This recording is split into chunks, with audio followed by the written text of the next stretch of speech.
Assalamualaikum, di video kali ini kita akan membahas secara lengkap dan ilmiah tentang kasus besar yang mengguncang Indonesia, yaitu kartel minyak goreng tahun 2022.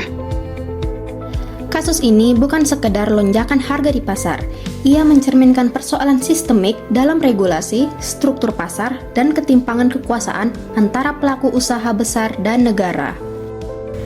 Mari kita telaah dari sisi hukum ekonomi, pelaku kartel, tanggung jawab negara, serta dampaknya terhadap masyarakat. Simak baik-baik ya. Krisis minyak goreng memuncak pada awal 2022. Harga naik drastis. Yang awalnya itu Rp14.000 menjadi Rp28.000 per liter. Padahal Indonesia adalah produsen CPO terbesar di dunia. Penyebab kelangkaan bersifat multifaktorial. Yang pertama, kenaikan harga CPO global akibat perang Rusia-Ukraina dan lonjakan permintaan dari negara importir besar. 2. Disrupsi rantai pasok, terutama akibat konversi CPO untuk program biodiesel. Yang ketiga, kebijakan DMO dan DPO tidak berjalan efektif di tingkat implementasi. Yang paling kritikal adalah dugaan praktik kartel. Ketika perusahaan besar melakukan koordinasi harga dan volume distribusi, maka fungsi pasar yang kompetitif menjadi rusak. Ini berkaitan erat dengan konsep market failure, yaitu kegagalan pasar dalam mendistribusikan barang secara efisien dan juga adil.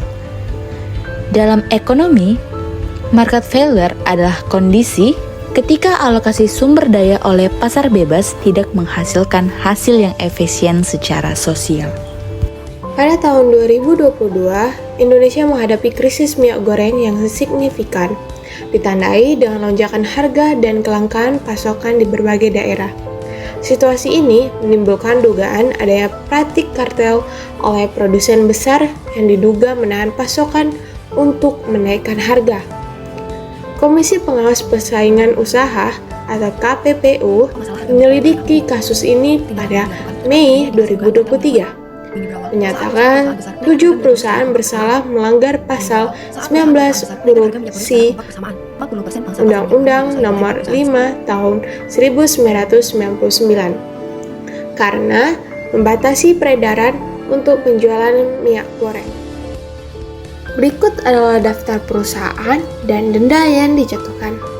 Yang pertama, ada PT Asianagro Agung Jaya sebesar 1 miliar. Yang kedua, ada PT Batara Elok Semesta Terpadu sebesar 15,2 miliar.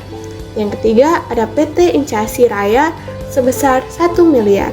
Yang keempat, ada PT Salim Infomas Pratama sebesar 40,8 miliar. Yang kelima, ada PT Budi Nabati Perkasa sebesar 1,7 miliar. Yang keenam, ada PT Multimas Nabati Asahan sebesar 8 miliar. Yang ketujuh, ada PT Sinar Alam Permai sebesar 3,3 miliar. Total denda yang dijatuhkan mencapai 71,28. Selain itu, ada pejabat publik dan korporasi yang jadi tersangka pidana. Yang pertama ada Indrasari Wisnu Wardana, ex-dirjen perdagangan luar negeri yang diduga menyalahgunakan wewenang dalam penerbitan izin ekspor. Lalu ada Stanley M.A., senior manajer PT Musim Mas yang diduga berperan dalam komunikasi terkait penerbitan izin ekspor secara melanggar hukum. Lalu ada Pierre Togar Sitanggang, General Manager PT Musim Mas yang diduga berkomunikasi intens dengan Indrasari terkait penerbitan izin ekspor tanpa memenuhi syarat distribusi kebutuhan dalam negeri. Lalu yang terakhir adalah Master Perlindungan Tumanggor, Komisaris PT Wilmar Nabati Indonesia yang diduga berkomunikasi intens dengan Indrasari terkait penerbitan izin ekspor. Modus mereka adalah dengan memberikan izin ekspor secara ilegal dan menyalahgunakan program minyak subsidi. Kerugian terhadap negara diperkirakan mencapai 6 triliun. Hal ini mencerminkan dampak negatif terhadap fiscal space dan efektivitas kebijakan subsidi negara. Fiscal space adalah ruang fiskal yang tersedia bagi pemerintah untuk mengalokasikan anggaran tanpa membahayakan stabilitas keuangan negara. Kasus ini dikaji dalam kerangka hukum ekonomi, yaitu interaksi antara hukum, kebijakan publik, dan mekanisme pasar. Di sini, hukum bertugas mengintervensi bila mekanisme pasar tidak berjalan dengan adil.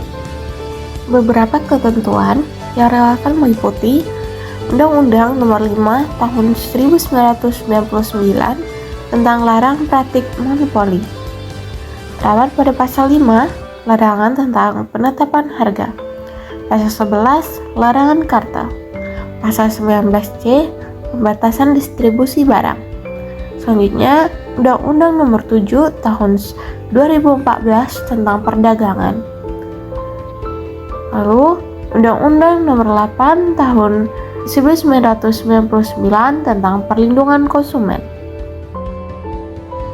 Dalam konteks ekonomi mikro, praktek kartel mengganggu efisiensi Pareto, yaitu kondisi ideal di mana tidak ada individu yang bisa dibuat lebih baik tanpa membuat individu lain menjadi lebih buruk. Kartel menciptakan ketidakseimbangan, karena sebagian besar konsumen dirugikan demi keuntungan segelintir pelaku usaha. Dalam teori economic governance, negara memainkan peran sebagai yang pertama, regulator, menetapkan kebijakan dan regulasi. Yang kedua, pengadil, memproses pelanggaran melalui lembaga penegak hukum. Yang ketiga, pelaku ekonomi, melalui BUMN seperti ID Food. Yang keempat, penyedia barang strategis, menjamin kesediaan minyak bersubsidi. Namun, dalam implementasi terjadi deviasi peran. Pejabat publik terlibat dalam pelanggaran hukum, melanggar prinsip rule of law, dan menciptakan ketidakpastian pasar. Ketidakpastian ini mengganggu market confidence, yakni kepercayaan pelaku ekonomi terhadap stabilitas dan transparansi pasar. Hal ini sejalan dengan teori public choice yang menyatakan bahwa pejabat negara tidak selalu bertindak demi kepentingan publik, melainkan bisa terjebak dalam kepentingan pribadi atau elit ekonomi. Maka transparansi dan akuntabilitas menjadi kunci dalam menjaga integritas pasar. Dampaknya bukan hanya pada daya beli masyarakat, tetapi juga pada pertumbuhan sektor informal. UMKM banyak yang gulung tikar karena biaya operasional yang meningkat. Secara makro, ini menurunkan indeks kepercayaan konsumen, memperlebar ketimpangan, dan meningkatkan tekanan inflasi. Inflasi adalah kenaikan harga barang dan jasa secara umum dan terus-menerus, yang mengurangi daya beli masyarakat. Krisis ini menunjukkan ketidakefisienan sistem distribusi nasional dan lemahnya intervensi negara dalam barang kebutuhan pokok strategis. Ini memperkuat argumen pentingnya desain kebijaksanaan publik berbasis data dan juga evaluasi. Kasus ini membuktikan bahwa regulasi pasar dan penegak hukum tidak boleh bersifat simbolik. Hukum ekonomi harus dijalankan dengan pendekatan struktural dan responsif. Perlu reformasi kebijakan perdagangan dan penguatan lembaga pengawas seperti KPPU agar tidak terjadi dominasi pasar oleh segelintir pelaku. Terima kasih telah menyimak video ini. Mari kita kawal terus isu-isu ekonomi agar kebijakan publik berpihak pada rakyat. Sampai jumpa.